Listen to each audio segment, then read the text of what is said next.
Noah Brown or Noah Brown Gaming here. So, how did you guys day been going? Let me just get into my apps here. Don't want to work apps? Hey!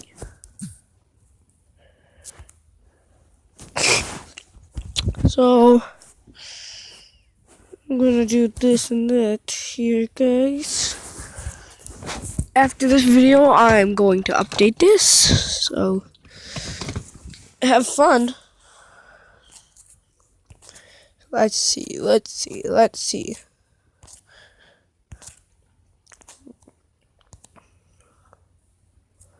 want to show you guys this video.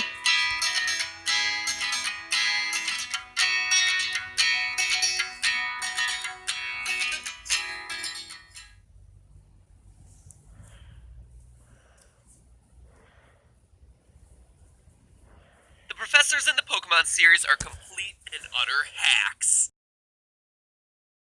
to expose their lies.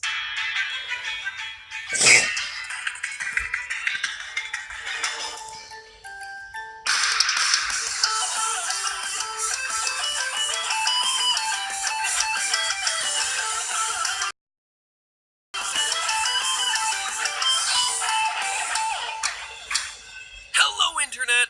Welcome to Game Theory. Primary strategy is flail. You know, try as I might, I openly admit that I occasionally get things wrong on this channel. When you've done nearly 200 episodes covering topics as diverse as helicopter physics, and do that weekly to meet the unforgiving treadmill of YouTube, well, things unfortunately slip through the cracks. Hashtag excuses. But you know what? At the very least, I have during my last Pokemon episode where we discovered that the Pokedex was just outright wrong about Charmander's tail flame. And the more I looked into the Dex's entries, the more this realization started to hit. That the Pokedex, this pocket encyclopedia educating young trainers, this storehouse of information that people take legends and myths as hard facts at best and peddling in outright lies at absolute worst. And while that might not seem like a big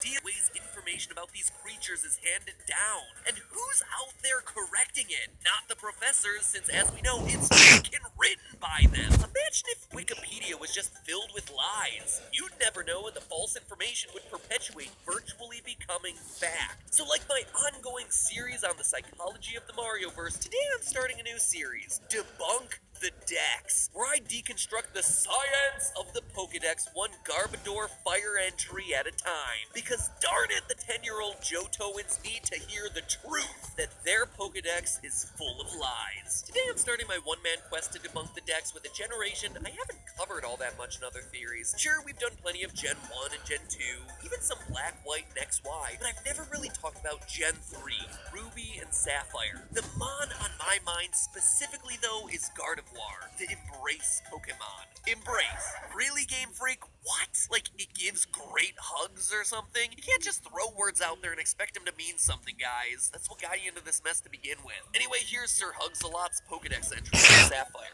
Gardevoir has the psychokinetic power to distort the dimensions and create a small black hole. This Pokemon will try to protect its trainer even at the risk of its own life. And in black and white, the Pokedex says this: to protect its trainer, it will expend all its psychic power to create a small black hole. So these entries seem pretty consistent about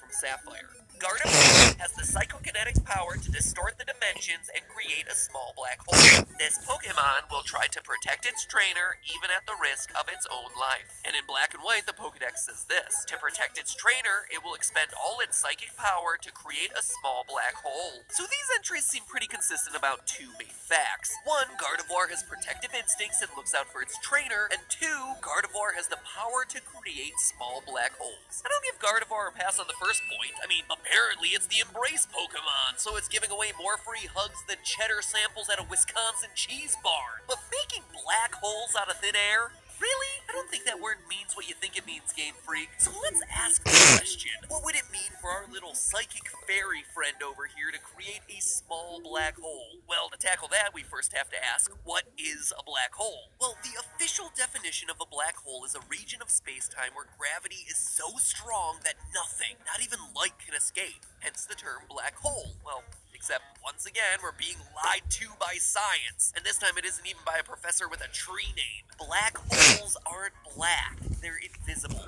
I mean, think about it. It makes logical sense. Your eyes see things when light bounces off them. But if black holes suck in the light, nothing bounces back for our eyes to see, making black holes actually invisible. So black holes are actually invisible death holes in space. That's a reassuring thought, but we know they exist because we can observe their gravity pulling in other space objects. Black holes have their own gravity, just like planets do. Much in the same way that anyone who jumps or trips is immediately pulled towards the Earth by the force of gravity, anything that gets close to a black hole is pulled toward its center. The difference here, though, is that when your feet or face hit upon the surface of the Earth, you're gonna stop moving. Whereas anything that gets pulled towards the center of a black hole will eventually cross an event horizon, or cross the boundary past which it becomes impossible to escape from the black hole's gravity, and thus you're ultimately going to be mushed by the forces of gravity into super dense matter in the process. It's kinda like the genie from Aladdin.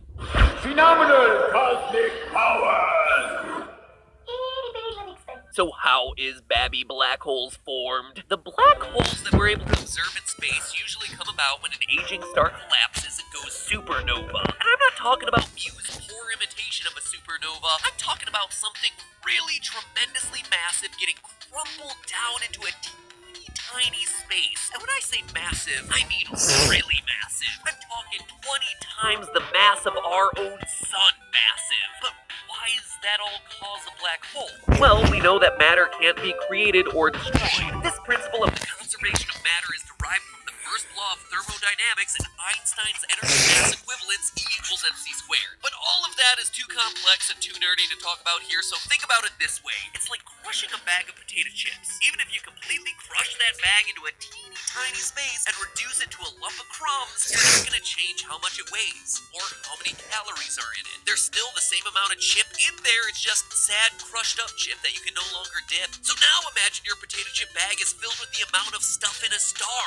and then you crumple it down. Well, that's gonna be one incredibly dense potato chip bag, meaning that it's gonna be creating huge amounts of gravity. So on its surface, the claim that Gardevoir can create a black hole seems a bit unbelievable. I mean, sure, it might be good at embracing, but it's not embracing matter 20 times the mass of the sun to protect its trainer. That would be one enormous group hug. But a cosmic event like a star going supernova isn't the only way to form a black hole. There's more than one way to skin a skitty after all. Atoms are mostly empty space, with a few tiny subatomic particles making them up. So the recipe for a small black hole is a lot like the recipe for guacamole. Take a bunch of avocados, or in this case, subatomic particles, I personally recommend protons, and you mash them together until they form a teeny tiny microscopic paste. Voila! You've got yourself a mini black hole. And a delicious dip for all those chips you smashed earlier. Can you tell that I'm hungry as I write this script? Where can I work Diet Coke into this analogy? Anyway, this sort of thing is actually happening on Earth. You may have heard of the Large Hadron Collider, created in 2009,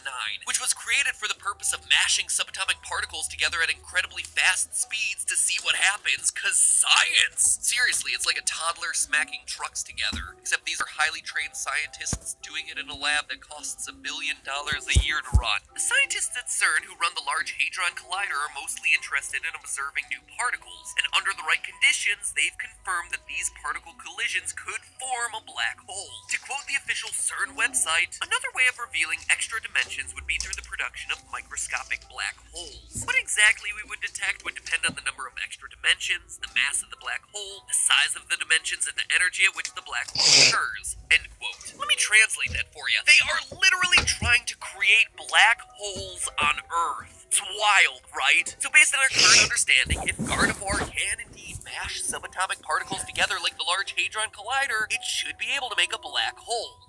Well, at least in theory. In scientific theory! So is the Pokedex right? Can Gardevoir actually make a tiny black hole to protect its trainer? Well, if the PewDiePie drama earlier this year didn't convince you that context is important, here's a lesson in why context matters. If you keep reading that CERN article, the very next sentence that I haven't read yet is Leave a this. like, guys. If microblack holes do appear in the collisions created by the LHC, they would disintegrate rapidly in around 10 to the negative 27 seconds. Wait, what? Disintegrate? Why? Well, remember, matter doesn't come out of nowhere, so a black hole will only have as much mass as the building blocks that you